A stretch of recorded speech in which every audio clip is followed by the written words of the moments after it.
Good evening. On behalf of the Lou Douglas Lecture Series on Public Issues, sponsored by the UFM Community and Learning Center, I'd like to first welcome everyone to tonight's lecture by Dr. Francis Fox Piven. Before we get started, I'd like to give our thanks to the other organizations who are co-sponsoring tonight's events.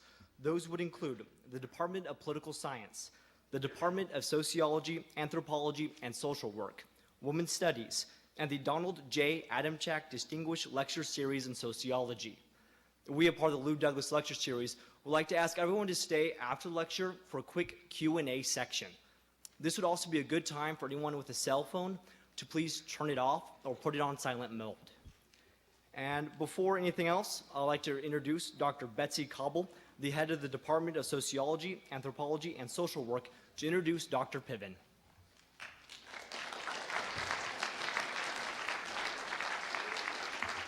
Good evening. I'm delighted to see so many people here so that you can share with us this evening what I know will be very thought-provoking remarks by our guest speaker.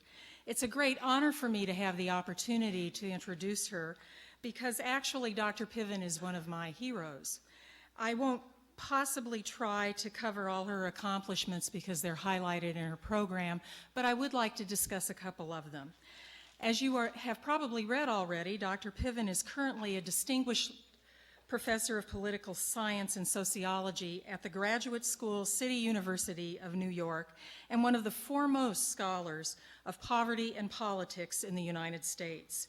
Her critique of social welfare policies has been the impetus for hundreds of other scholars seeking to improve our understanding of the welfare system, economic inequality, and the central role of protests in American politics. I'm one of those people. This book, Regulating the Poor, The Functions of Public Welfare, written with Richard Cloward in 1971, changed my thinking radically. And I brought this book tonight to show Dr. Piven because I bought this when I was a MSW student years ago. I bought it used for $1.85 at our bookstore.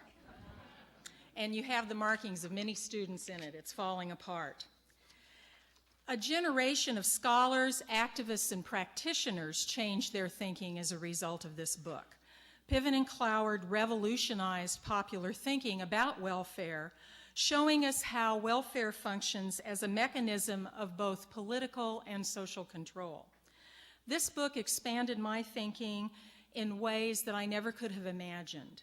I believed that I could fundamentally change the world one family at a time before I read this book, and I came to know that I had to participate in advocacy for political change, and that if I wasn't part of the political process, I would never have any hope of making a lasting difference. I want to thank you, Dr. Piven, for opening my eyes in that way, and I expect that much of your remarks this evening, as you speak about the war at home, the domestic causes and consequences of Bush's militarism, will challenge us all in a similar vein. Please join me this evening in welcoming Dr. Francis Fox Piven.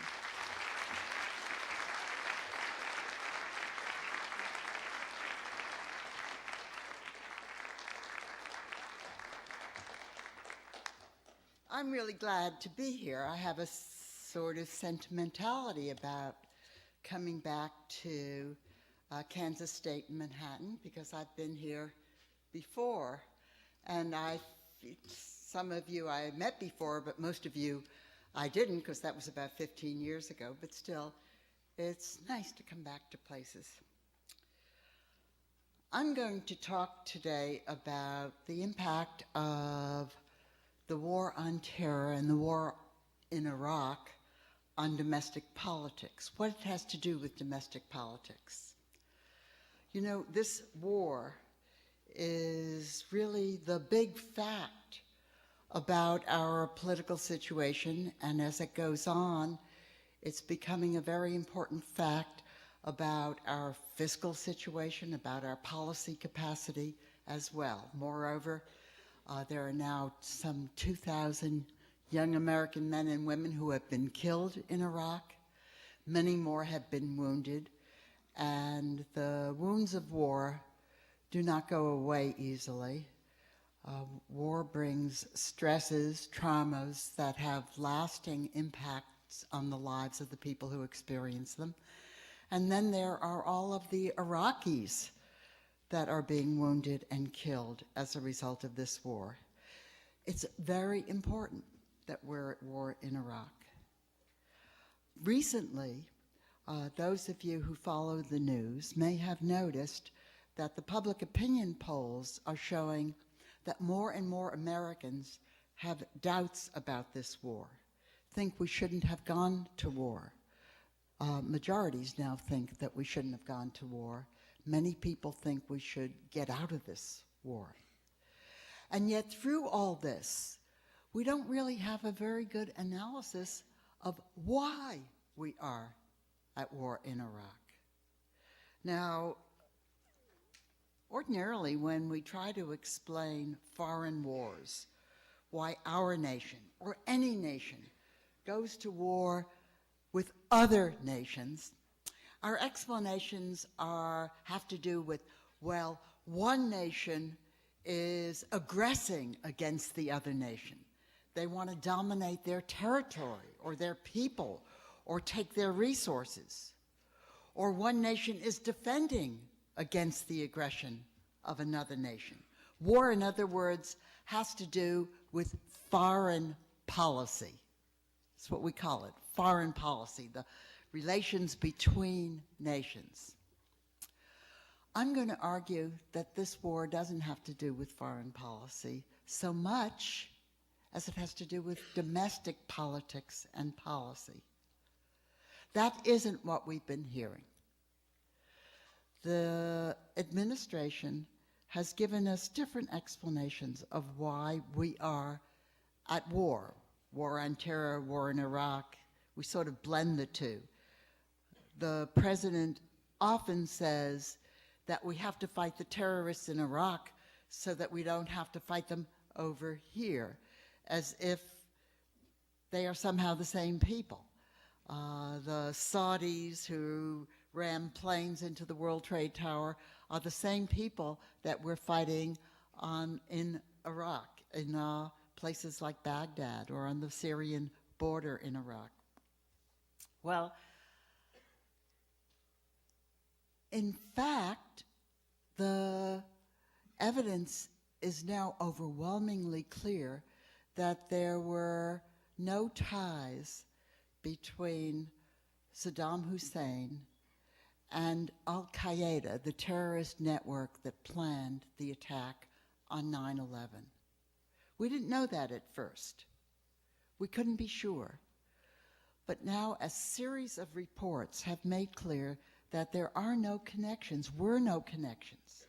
We may be creating what we call terrorists, fanatical, desperate people in Iraq as a result of our occupation and our continuing war there. But there were no connections between the terrorist network called Al-Qaeda and the Saddam Hussein regime. We know this now officially. Or the president said, we have to go to war in Iraq because they have WMDs.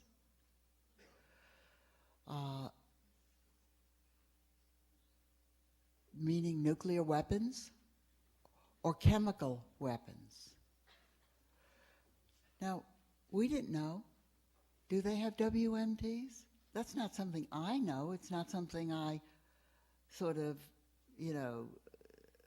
get up to date on every day, and I didn't know. But now I know.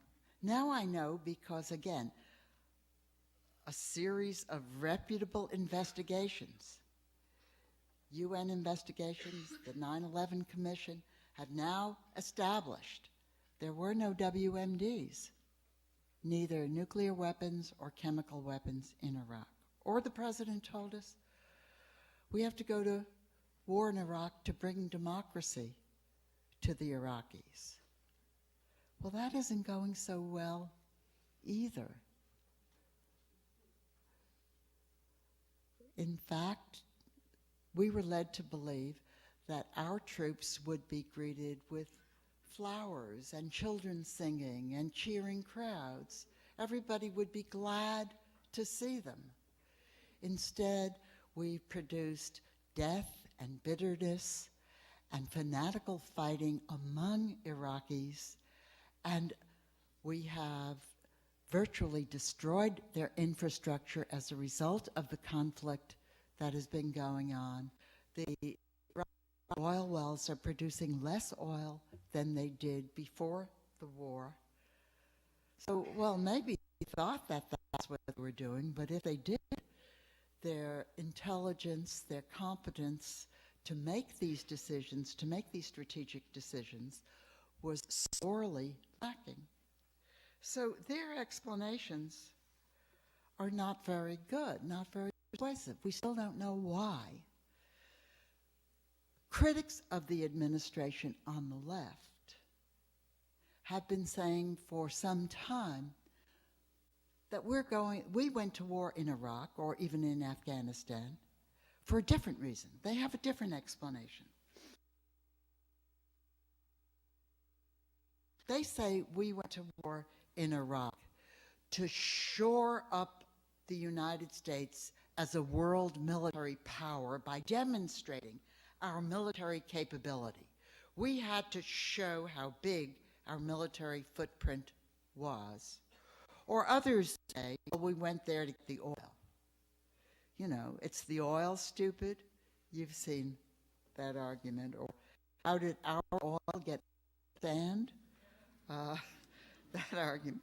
Well, there may be something to this. I'm not sure myself. But if that were the reason, it certainly was also, both reasons were foolhardy. We have not shown our military prowess. Instead, we've shown that we are something of a kind of clumsy, helpless military giant, capable of causing a lot of death and destruction, but not capable of winning definitively against even a relatively small power like Iraq. Moreover, we're not getting any oil. Nobody's getting much oil out of those oil wells. Instead, we're paying a lot of money to companies like Halliburton to get the oil wells functioning again, but they're not pumping as much as they did before all this began. So, why? Why? And the why gets even bigger if you consider how much harm we've done. How much harm we've done in terms of wrecking America's multilateral relations. Because, you know, the United States didn't need to go to war to show that it was the first power, the biggest power in the world. We were the biggest power in the world.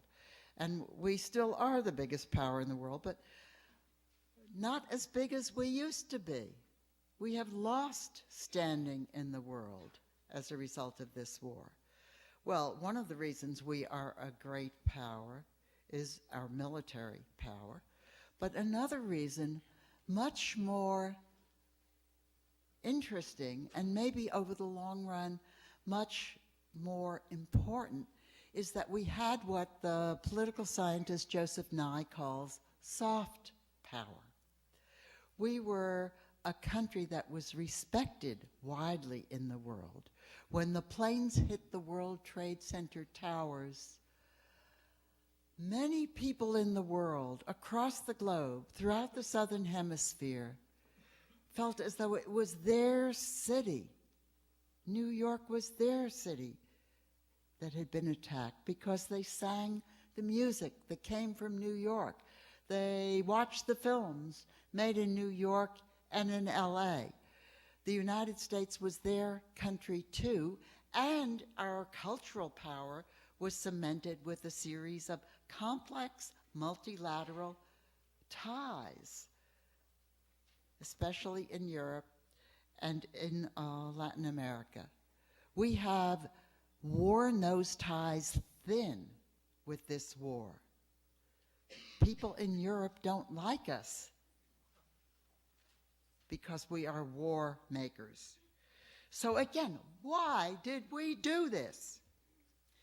And I think that to fully understand, we have to pay attention not only to the foreign policy reasons that we usually consider when we try to explain war, but to the domestic politics and policy consequences of the war. I think that the Bush administration went to war to strengthen its domestic power base, and to strengthen its domestic power base not so that it could then engage in foreign plunder, but to strengthen its domestic power base so that it could then engage in domestic plunder. In other words, to plunder not them, but to plunder their own. Now that's a bold statement, and I have to try to back it up. So here's the power part of it. How did war make the Bush administration more powerful in the United States? Well, there are three important power considerations. One is war strengthened the military, and the military now broadly conceived. The military is a very important constituency, especially of the Republican Party, but really of both parties, but more of the Republican Party. Fact of the matter is, when I say the military, I mean the armed forces, the intelligence agencies, the defense industries, the contractors. You know, we have 1,000 military bases around the world, but we have 6,000 bases in the United States. Each of those bases is, in a way, a little political machine. It creates jobs, it creates local prosperity. Why do you think Congress people always fight for the bases in their district? It's because they're a source of local prosperity. It doesn't have anything to do with foreign policy, but it does have to do with politics.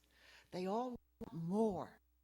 That investment at their bases and more people hired by the bases and more contracts to supply the bases, and therefore a politics-making machine. Now, it's the bases, it's the huge defense contracts that are given out. It is the complex relations between the intelligence agencies and the administration. And this kind of huge military apparatus, it is huge by any measure. Compared to any country in the world, of course, we have a bigger military apparatus than all of Europe taken together. It is historically huge. To support this apparatus, you need a foreign threat. I mean, after a while, people might say, well, maybe we should spend something on health care. Well, foreign threats, we can't, of course, put our nation in danger in the face of this mysterious foreign threat. So therefore, we have to, the military comes first. So that's one set of political reasons. These are domestic reasons, though. These don't have to do with actual foreign threats. These have to do with the powerful network of interests within our country, within our political system. The second reason, the second way in which war shored up the power of this administration here at home, even though it weakened us internationally, was that war helped to hold together what the Republican right likes to call the base.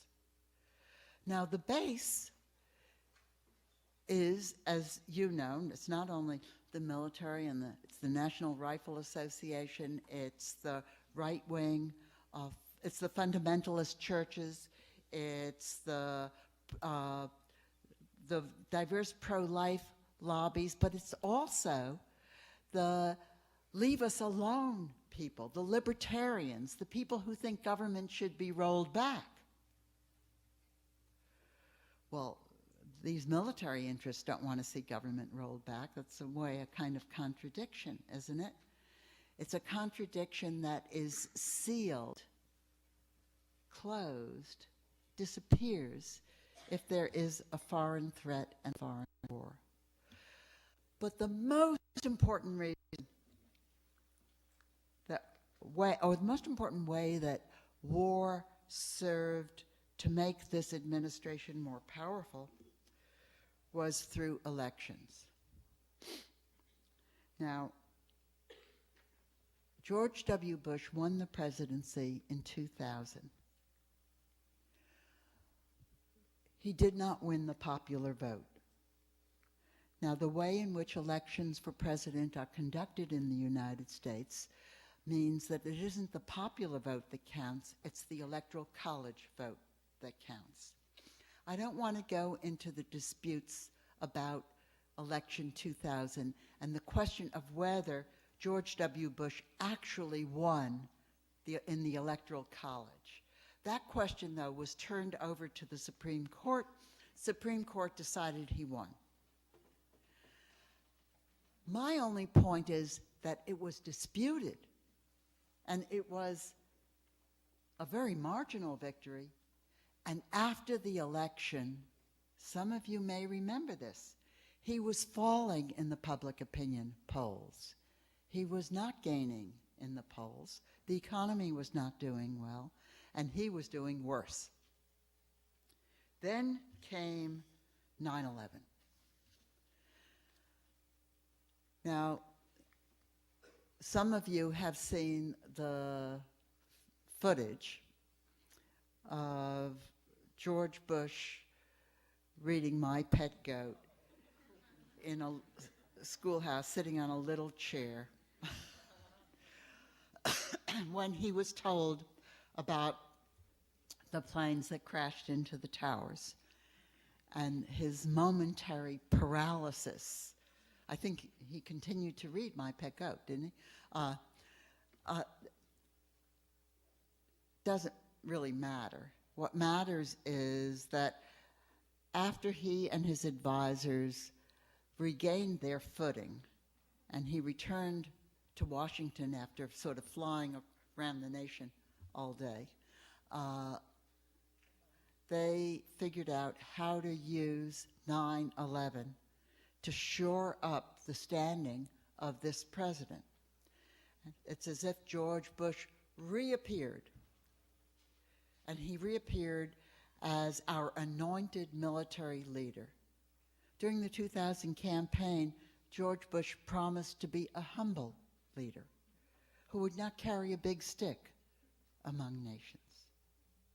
After 9/11, he appeared in a very macho, military, and Christian. I mean, he took on the role of God's emissary in saving this nation and leading us to lead the world. And he became very popular. It worked. And why did it work? Well, it worked because we were scared. That's why. And because when people are afraid, and when they're afraid of things that they can't know from their own experience, you know, if you tell me there is a hurricane outside, well, I can look out the window and tell you, you know, you're off the wall. But I can't look outside and find out what's going on in the Middle East or Pakistan or Saudi Arabia. Those are mysterious places where all kinds of things can be happening. And I rely on my government to have intelligence about those foreign places and those mysterious actors. So people are, in a way, helpless in assessing foreign policy claims by their leadership, at least for a while. I think they tend to be helpless for a long time. There's another reason, there's another thing that these claims about foreign threats, mobilization for war, are so compelling politically. I think they're exciting. There's some sort of psychology of war that does seize people, at least at the beginning, before we begin to feel the costs, before the war drags on, before the body bags come back, which is one of the reasons they didn't want to show us any body bags this time. At any rate, they used the war in the 2002 elections. They defeated key Democrats by calling them traitors because they voted against the resolution to give the president the power to invade Iraq. And they used the war again in the election of 2004.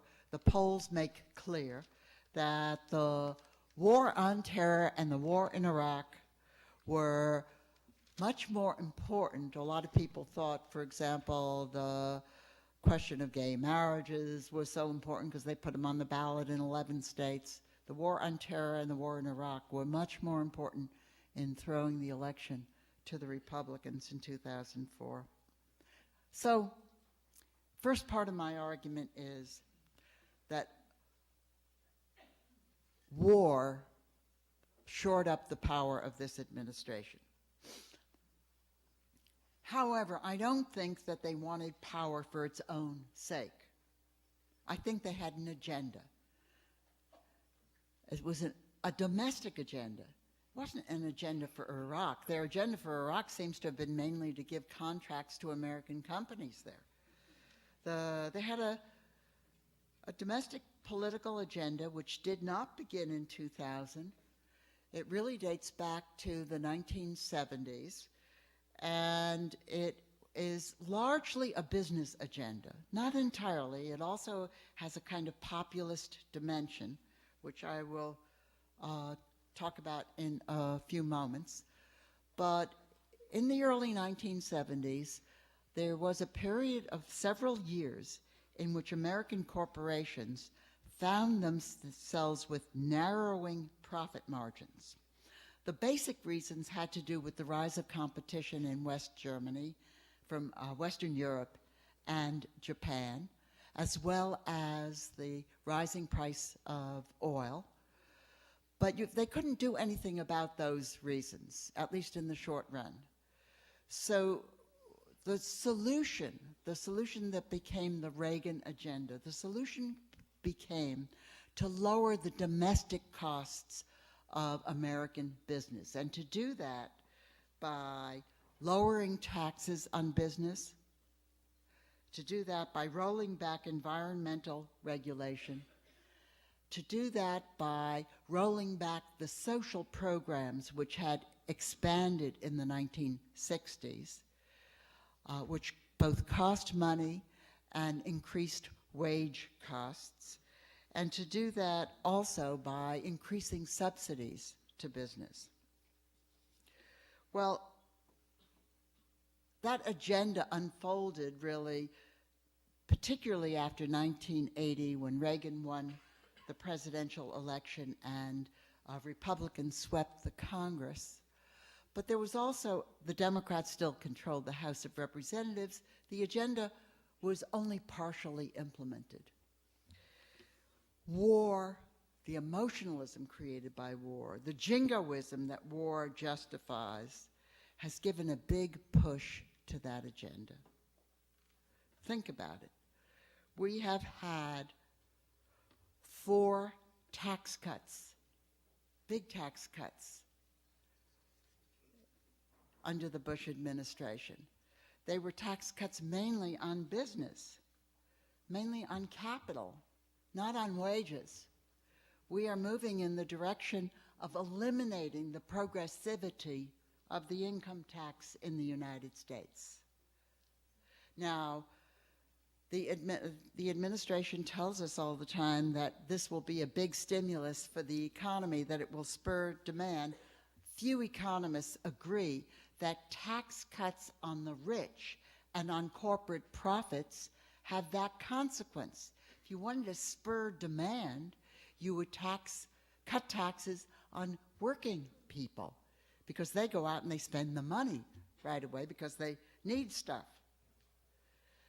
But these tax cuts have not had that consequence.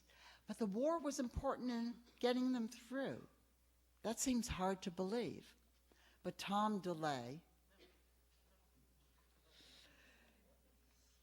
you know, until a month ago, he was a big-time guy. So erase what you know about him as a result of the 2 indictments. Tom DeLay pushed these most important tax cut through the House by saying nothing is more important in a time of war than cutting taxes. Now, is that sensible? No. Did it work? Yes. Senator Kay Bailey Hutchinson said in the Senate, "We cannot embarrass the president at a time of war by not supporting his tax cuts." So war helped them get these tax cuts through. Tax cuts are a way of redistributing wealth in the United States if you cut taxes on the very affluent and not on working and poor people. Or think about the energy industry, the policies that favor the energy industry. A lot of those policies went through before 2004, many of them under the radar screen. You know, government is a very complicated operation, a modern government in a complicated, rich, big country. Very hard to follow everything that they're doing. But largely through executive order, we have increased subsidies to the energy industry, coal, oil, nuclear, given them new tax breaks, rolled back regulations. We've weakened the Clean Air Act, weakened the Public Utility Holding Act that goes back to the 1930s, weakened the Safe Drinking Water Act, and now a lot of these measures are also incorporated in legislation.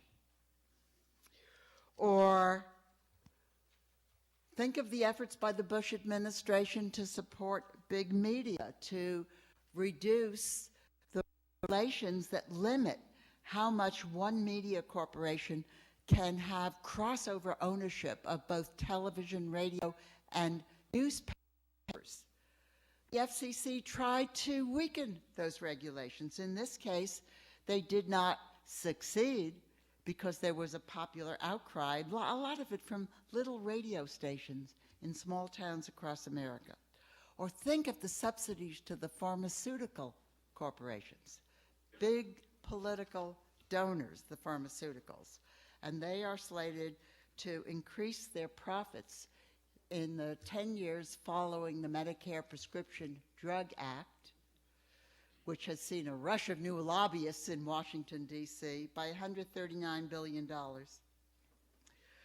And we could go on and on and on. One of the most egregious measures passed was the new bankruptcy bill, which at a time when middle-income families are really very hard-pressed because while profits have been increasing very rapidly, wages have been stagnant, and a lot of the basic costs of middle-income families, their housing costs, their medical costs, their heating bills, their gasoline costs, all those costs have been escalating at a very rapid pace. So these people are really caught.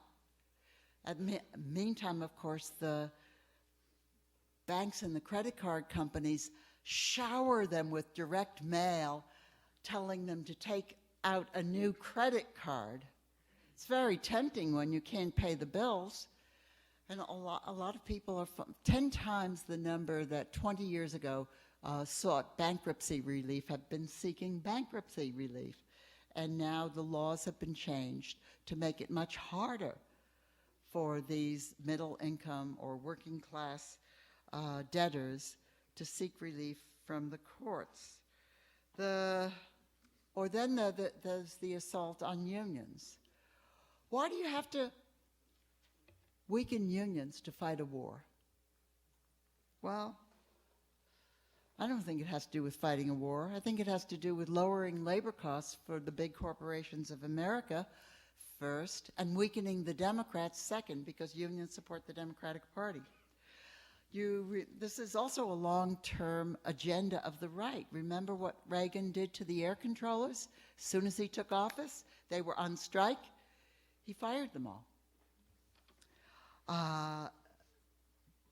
Bush had a similarly aggressive stance toward unions as soon as he took office. He issued a series of new regulations, executive orders, these were, barring labor management agreements or project-wide collective bargaining in the federal government.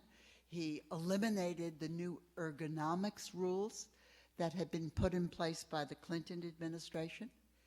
He slashed the budget of the Occupational Health and Safety Administration. After September 11th, he became more aggressive. Then he had a new justification. The new justification was this was a time of war. So he issued a Taft-Hartley injunction to end the shutdown on the West Coast docks. He barred job actions by United Airlines machinists. He revoked union representation in divisions of the Department of Justice on security grounds. He stripped 170,000 federal employees in the Homeland Security Division of Civil Service and Union Protections. And of course, he did this on security grounds. And he did the same thing to the airline security screeners. And of course, union membership continued to fall under this kind of regimen. And then there was the attack on the continuing attack on the social programs, which have lowered benefits, increased insecurity of all workers, and have also opened the way. They've also opened the way for the privatization of these programs. First, they lower the benefits, chip them away, slice them away, and then they also introduce, frequently as demonstration projects, programs to give chunks of these public benefits to private companies to administer, so that in a sense government becomes a new arena for making money. Well, opposition to the social programs, especially income support programs, is very long-standing by business and by the think tanks funded by business like Heritage, Manhattan Institute, the American Enterprise Institute. There's been a long-term attack on programs that give income supplements to the poor, an effort to both lower benefits, tighten eligibility, and turn the programs over to the states or to private business. Under the Bush administration, that effort has been reignited. There have been cuts, again, under the radar screen. Nobody can pay attention to all of these details, but there have been cuts or else regulatory changes that make it much more complicated for people to establish their eligibility. It's another kind of backdoor cut in the earned income tax credit, for example, in the school lunch program, in housing subsidies, an effort to turn Medicaid into a block grant. And now what's happening on the grounds that we're spending so much on Iraq, and on the grounds that we have to spend so much on Katrina relief, the Congress of the United States is considering $50 billion of new cuts over the next 5 years. And as soon as that measure goes through, they will consider $70 billion in new tax cuts. That's what's on the agenda now, today. Well, the big prizes in this effort are, in fact, different programs, not these myriad smaller programs, but Medicare and Social Security. There's been a long-term effort to undermine public confidence in these programs by saying Social Security is in a crisis. Medicare is in a crisis. It won't be there for younger people. And the only solution is to privatize the programs.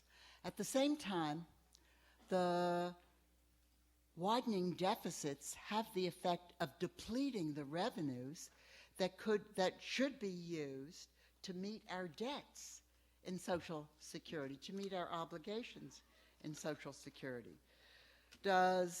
What does war have to do with this? Well, nothing. Absolutely nothing. The point is that it has nothing to do with it. The point is that the administration that has been aggressively moving to refashion and contract the programs that were put in place over the course of the 20th century and that had the effect of making many Americans more secure, those programs are being whittled away under the guise of a war emergency. The consequences are we've seen a net loss of jobs in the United States. The surplus is gone. Deficits are soaring. Median income is down by $1,500. Median income, while healthcare costs are nearly double, rising 3 times faster than wages, and poverty is up. It's rising quickly among full-time workers. 1 in 5 earn less than a poverty-level wage for a family of 4, while the programs are being stripped away, and while corporate profits are rising, CEOs are raking in 50% more on average at the 500 largest companies than they were a year ago. The income of the top 1%, the top 1/10 of 1% is growing, and the income of the bottom 90% falls. So you could ask, can this continue? Why would people put up with this? Can you use war, foreign threats, to so confuse and cow people that they would allow their government to so abuse them? There are 2 views about this. One view is the view held by Hermann Goering of the Third Reich, who said during his trial in Nuremberg that it's an easy matter to confuse people by invoking the spectacle of foreign danger. They'll leave their homes, their families, they'll let their crops rot. It's a cinch. There's another view that has been argued by many historians, which says, well, yeah, it's easy at the beginning. At the beginning, the fear and the excitement, the spectacle, the propaganda, the sense in the United States that we're on a Christian crusade, at the beginning, yes, but as the costs build up, as people begin to feel the pain of war, and as they see their own lives and livelihoods eroded, then governments have to deal with that, have to make a kind of bargain with them. In a way, there has to be a kind of payback. And these historians say that for that reason, ironically, maybe painfully, wartime has also been the occasion for major democratic advances.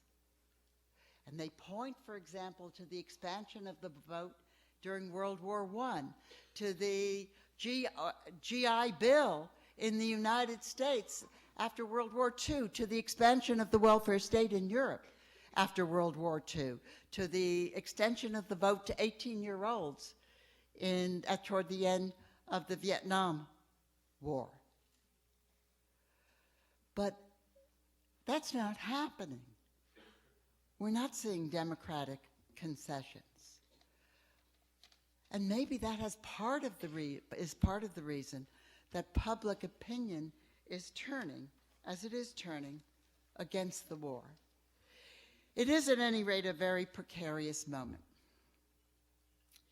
It's a kind of high-stakes game. For us, for Americans, I think a great deal is at stake. What's at stake is the accomplishments of the 20th century, the New Deal, Social Security, Medicare, Medicaid, the idea of government as responsible for the well-being of ordinary people, the culture really that said that we are a public, we are a collectivity, we are a society, we are a political community. There is some mutuality, some responsibility. We had a Social Security program in which working people actually, technically, they paid the retirement benefits of people who retired, and people liked that program. It was okay. We should pay the retirement benefits of people who are old. Now,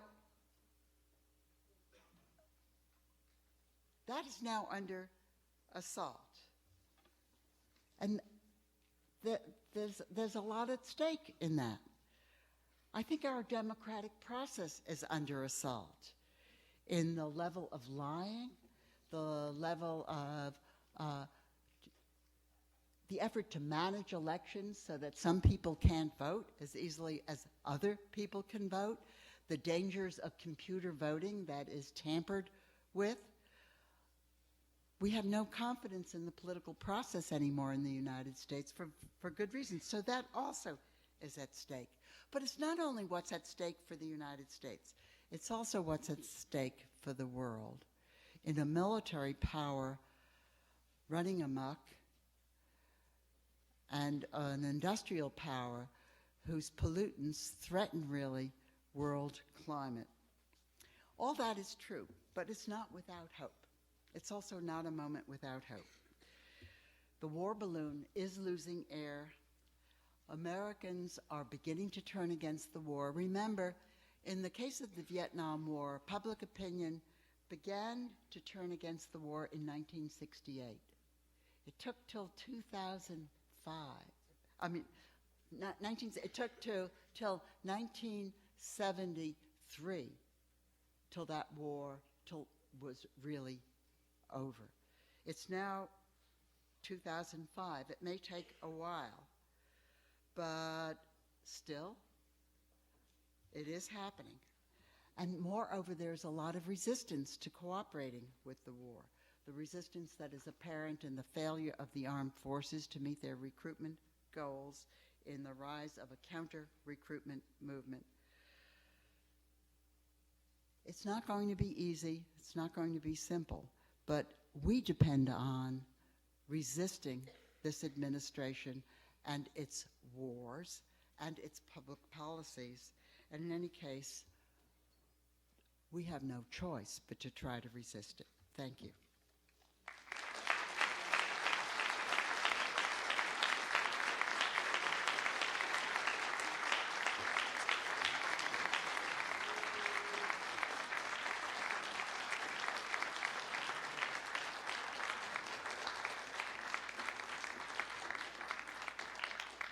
Do you want me to handle the questions?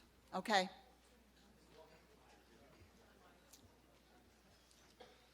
Yeah, firstly, I wanted to thank you for mentioning FCC ownership because that's an issue that I fought for 2 years ago, and it's very important. The free media is important in America. More importantly, I wanted to ask you, and it's kind of international, and I know that you were talking about domestic policy, but considering that the Middle East was written with a Eurocentric mind kind of defining country boundaries. Wanted to ask you what we can do to create peace in the Middle East where their very national borders are written by other people, and particularly having to do with a state for the Kurdish people. So I kind of wanted to ask about that and see what we could do. Well, I certainly don't think that there's any simple or obvious solution to the situation in the Middle East for reasons that you suggest when you point out that the national boundaries were written without regard to ethnic ties, and they were done for the convenience and the interests of the imperial powers at the time, those boundaries. On the other hand, our presence there does not guarantee peace. It's making the situation worse. So whether or not we can solve that problem, whether or not a series of UN protectorates were at least, if not a solution, at least a better solution,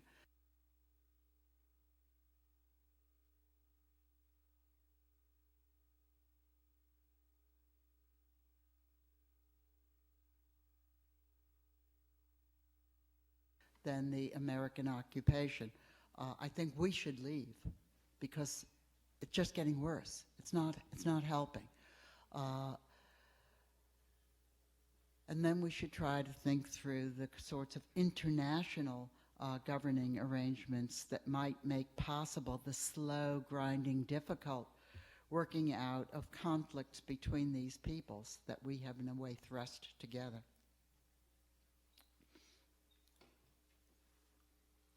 You mentioned the distribution of military bases domestically, and I was wondering if you have any policy suggestions for how to eliminate the greedy patriotism that communities have, and what your view is if the military is actually hampered by all the duplication that exists because of the politicization of the process. So I'm not a military expert, so I don't know what the most streamlined kind of military would be, but I do read that military experts frequently want to roll back expenditures on the bases just as they want to roll back expenditures on old armaments because they want to upgrade them, because they want more efficient ways of making of supplying our killing machines,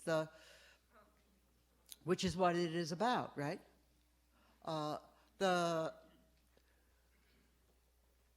If we're going to take a source of jobs and contracts away from a local community that has come over the years, it's half a century now, to depend on those jobs and those contracts, we should do it with a plan for peaceful conversion. We should make other investments in that community. It's not that there won't be any discomfort, any pain, but we don't have to cause large-scale unemployment. We can invest in public infrastructure in that community. Tit for tat. We will give you a new mass transit system. We will give you investment in housing. We will give you investment in public facilities. But we don't need that military base because it's not doing any good for the larger community. But you have to do it that way. It's the only way it's politically, I think, imaginable. And even so, this cannot be done without a very sort of aggressive and determined political leadership.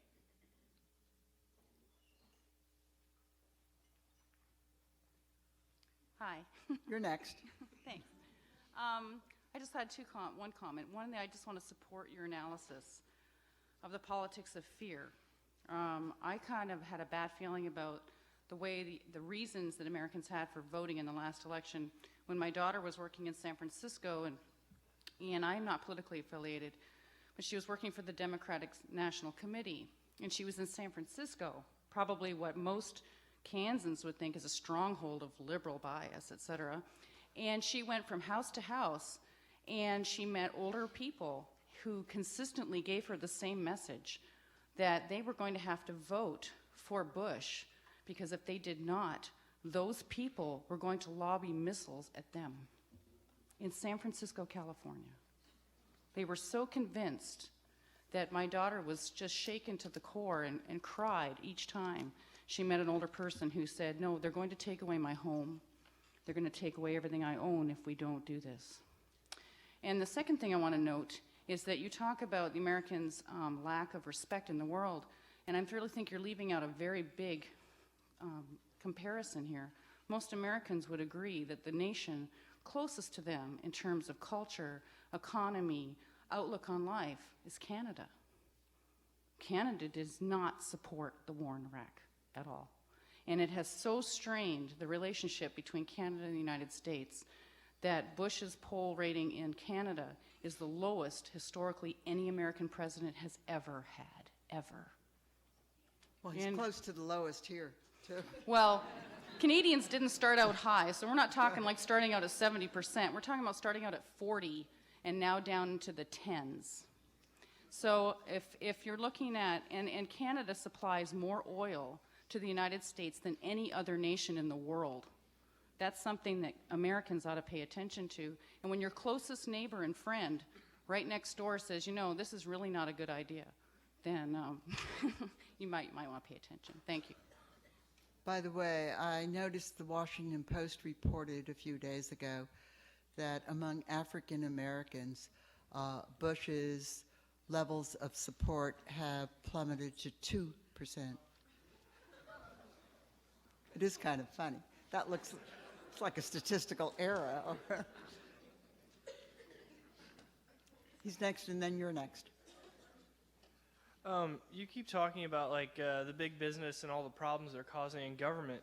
My question is, do you have any suggestions on what we should do to prevent big business's massive influence on our government and help the little guy?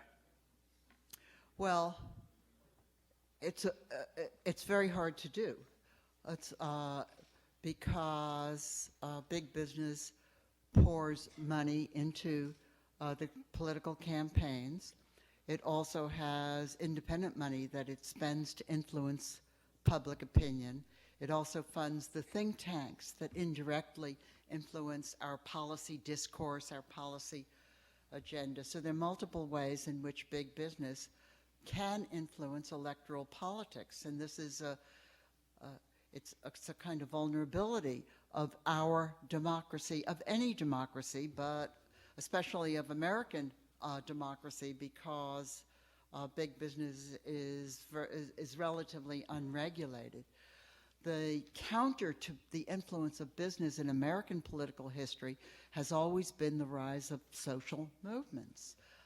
Big business is tamed when social movements emerge, like the labor movement of the 1930s and the unemployed movement of the 1930s, that challenge the influence of big business, and challenge it not by trying to outspend big business, because of course unemployed workers can't outspend big business, but they challenge them using the strategies and the political resources that are available to ordinary people. That means they take to the streets, they threaten disorder, but they manage to inject their issues into the political debate.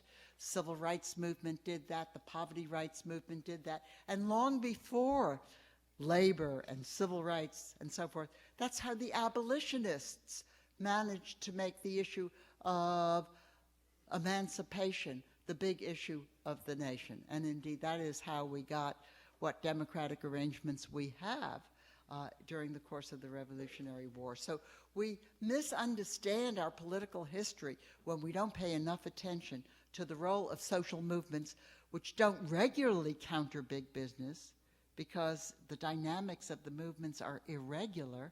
They only emerge some of the time. But we have to look to, but these movements have to be credited with the great moments of egalitarian and democratic reform in American history.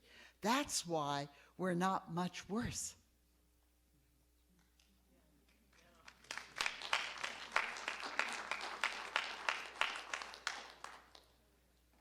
Early on, you talked about the military. Pretty much the way you made it sound is we create destruction over in Iraq, and everything we're doing over there is more or less creating chaos among them. But do you have numbers that Have you looked at the numbers that actually the schools that we've rebuilt or prisons that we've rebuilt and the law and order that we've restored and the people who actually support us and the do you have numbers on the people who were against Saddam Hussein or against their infrastructure they had? Do you have numbers on the people who support what we're doing there? Do you have any type of facts to back up pretty much the chaos that you in turn say we're creating, or do you have numbers that prove how much stuff we've actually done, from the food that we've provided them and all the infrastructure that we've given them? Well, yes, I do, actually. The electricity works very, very irregularly. There's been some schools have been rebuilt. The popular opinion is not very favorable to Americans. If it was, we wouldn't. Our soldiers could move outside the green zone. They can't move outside the green zone now. So I know that we make claims that we've done a great deal for Iraqis, but Iraqis want us to go home. They want us to leave. I have a question and a comment. First of all, to point out, President Bush has been a president that has faced the worst terrorist attack in the history of the nation, the worst natural disaster in the history of the nation, and a recessing economy. Are you giving him the credit that he deserves, considering everything he's faced? And the whole basis of your argument was based on the fact that every one of these domestic policies you mentioned a myriad of social problems we face as a society, and all of your problems were based on the fact that we entered Iraq for wrong reasons. But just two questions I have for you are: was there Al-Qaeda that were actively training in Iraq originally?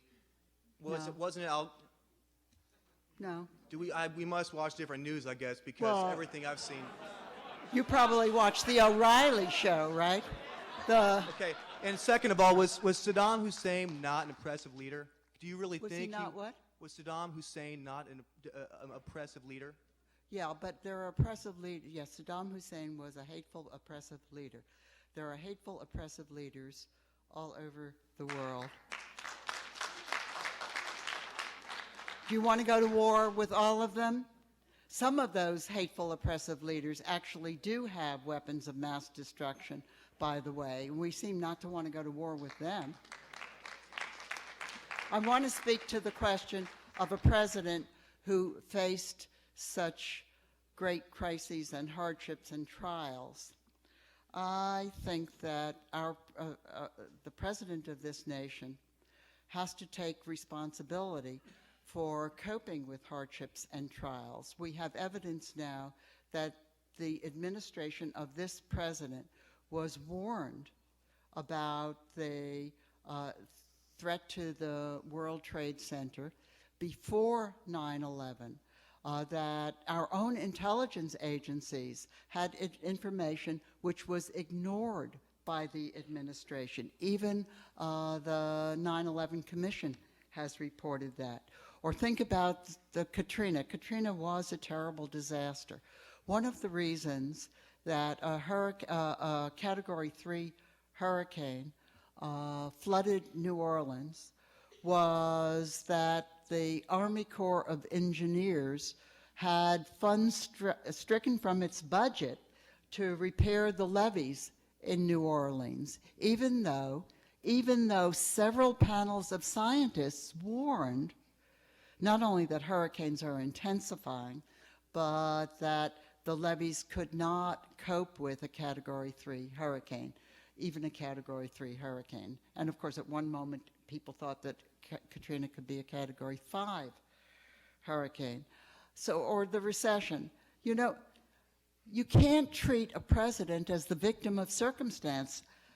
Sometimes, of course, she is. But you also have to look at the way in which the president's policies and the president's minions and the president's cronies, in the case of so many of Bush's appointees, contribute to the disasters, which you then say, oh, poor George.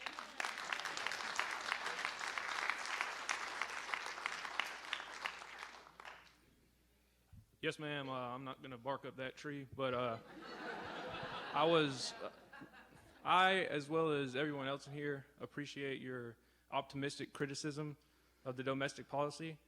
And I was wondering if you could give us some insight on when we should be prepared for a nosediving recession.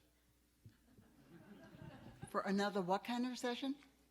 The big one that you're talking about, I didn't talk about a big recession. or that you're hinting at.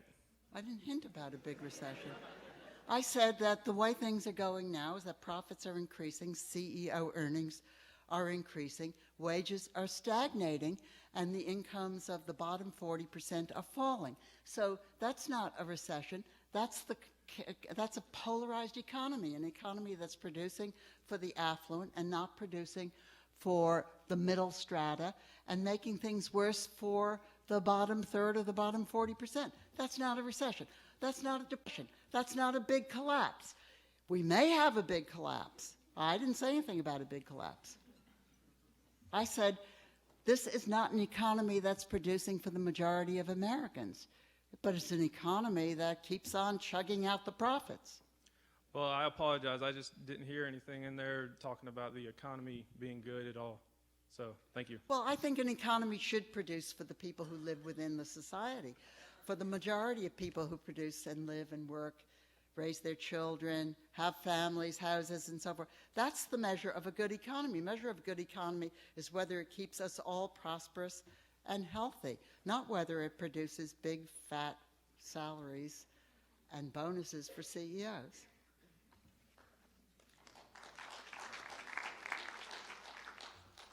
Only 1/10 of the top 1% is doing better now.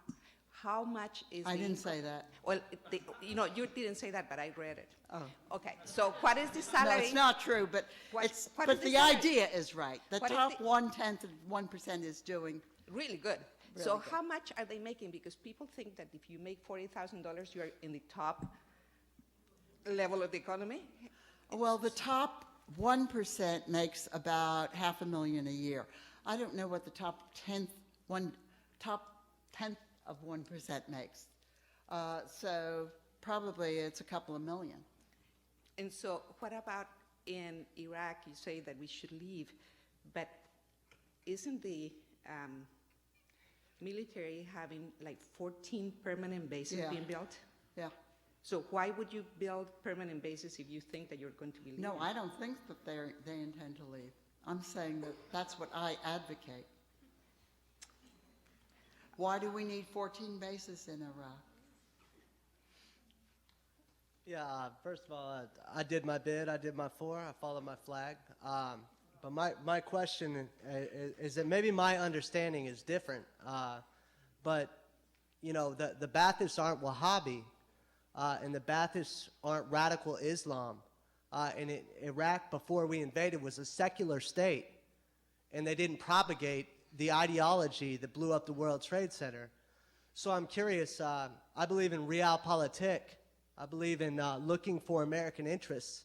And if there was anybody who was good at repressing radical Islam, it was Saddam Hussein, because the very forces that wrecked our trade centers threatened Saddam Hussein's life and every other secular ruler in the Middle East. And I'm curious about your thoughts on the issue, because it seems to me that if we're fighting terrorism, Saddam might have been a bad guy, but he wasn't that. And I'm curious about what you think about that.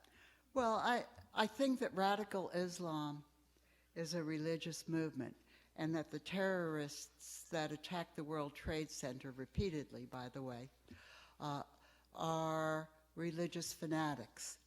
That is not Saddam Hussein. I agree with you.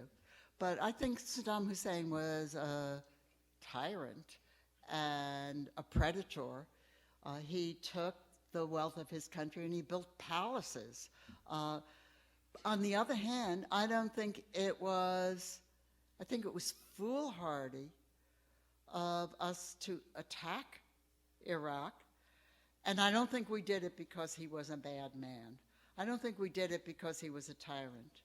I think that that there were other reasons. I don't think that we're angels or that this administration is populated by do-gooders. If they were such do-gooders, they would be doing some good here in this country.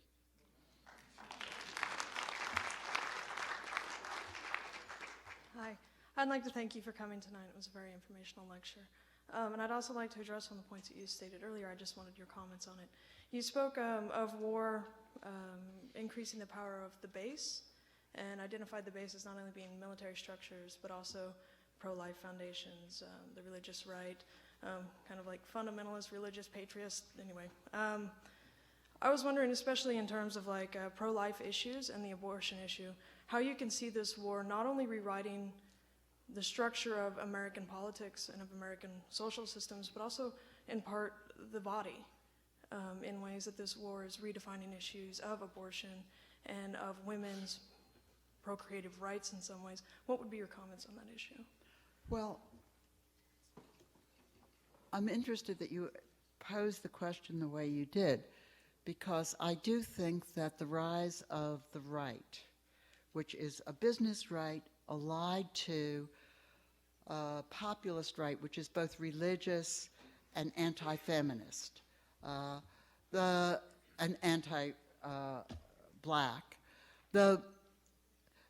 I think the rise of the right has changed the politics of the body, of sexuality, of the family.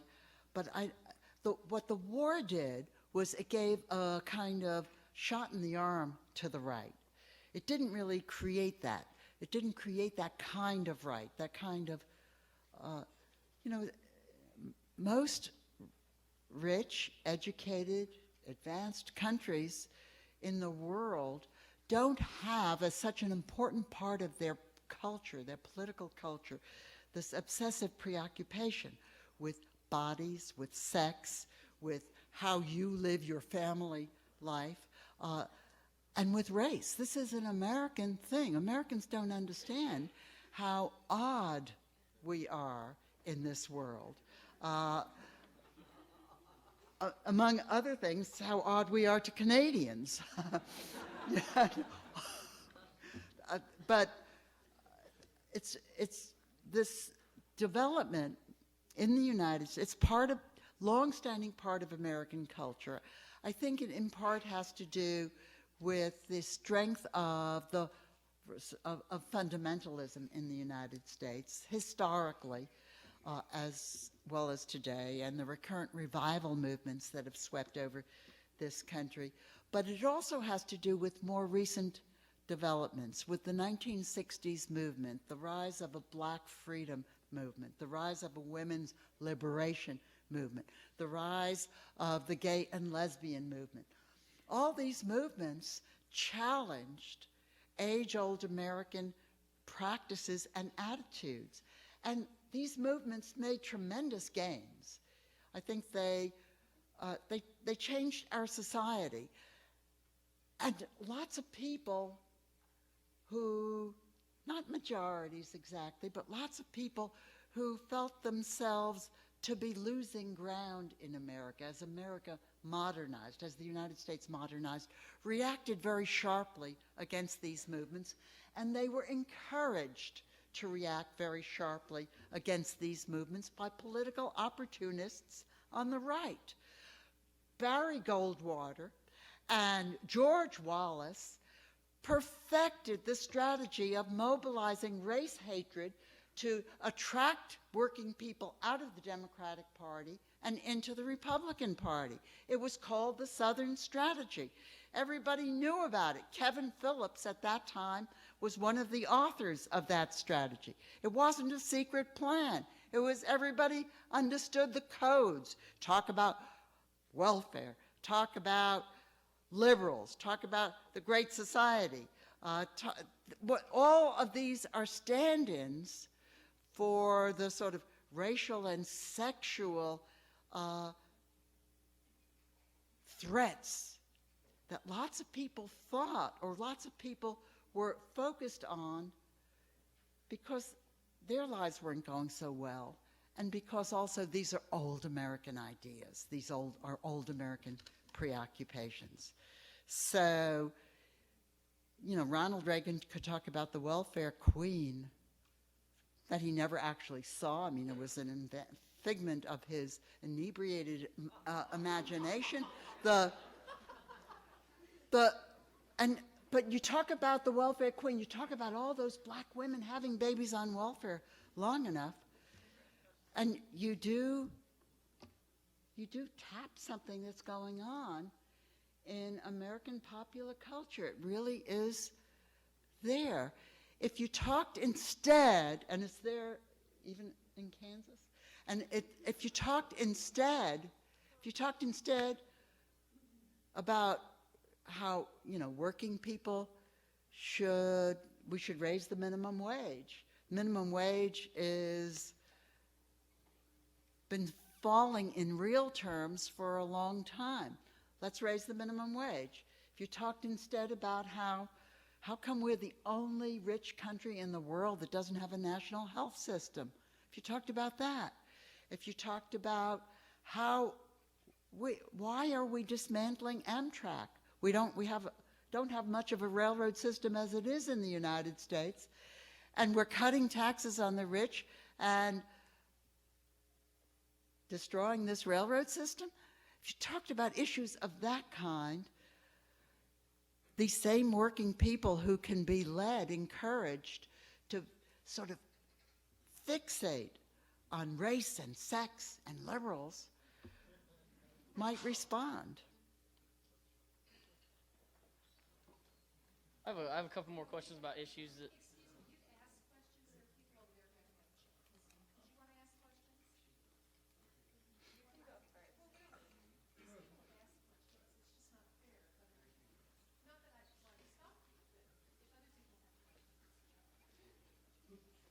My question is about the polls. The last poll I saw, Bush's approval was around 38 with a margin of 3 points.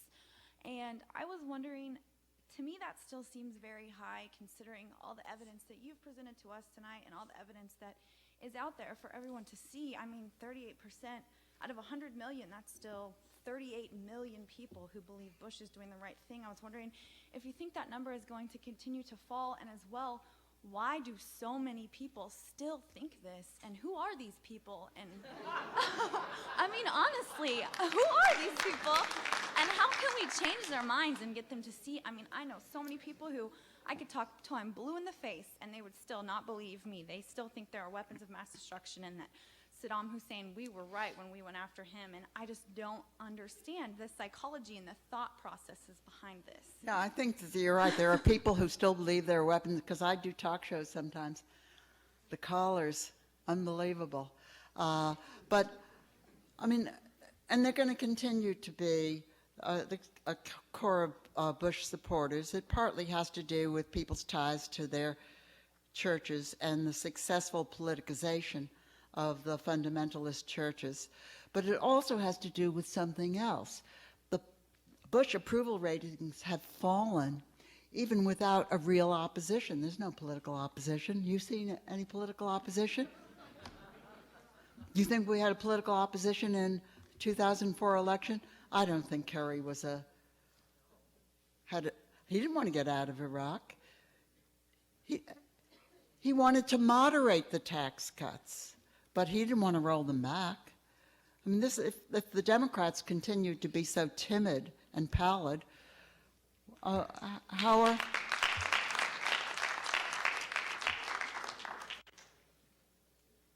So don't be so disappointed.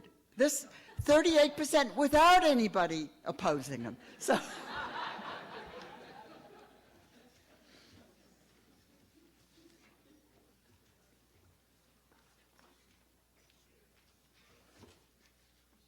I think we'll just take one more question, and then we'll go and start the book signing.